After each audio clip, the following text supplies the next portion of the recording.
بسم اللہ الرحمن الرحیم سبحان اللہ و بحمدہ سبحان اللہ العظیم صلی اللہ علیہ وآلہ وسلم۔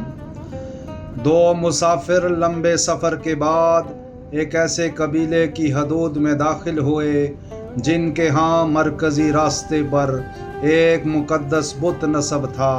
قبیلے کا غیر لکھا قانون یہ تھا کہ جب تک کوئی مسافر اس بت کے نام پر نظر نہ چڑھائے اسے آگے گزرنے کی اجازت نہیں ملتی تھی۔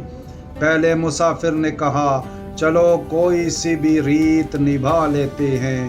قبیلے والوں نے جب اس سے نظر مانگی تو اس نے عاجزی سے کہا میرے پاس تو کچھ بھی نہیں۔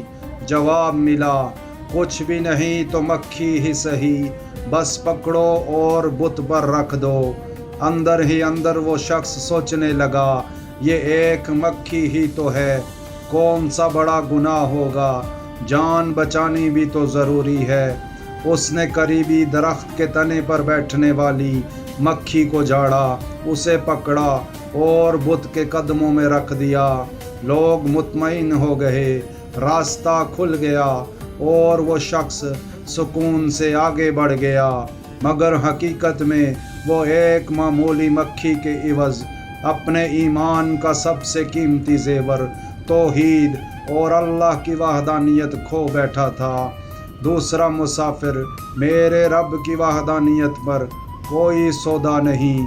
جب دوسرے مسافر کی باری آئی تو اسے بھی وہی پیشکش کی گئی۔ اس کے لہجے میں پختگی تھی، میں اللہ واحد القہار کے سوا کسی کے نام کی نظر ہرگز پیش نہیں کر سکتا۔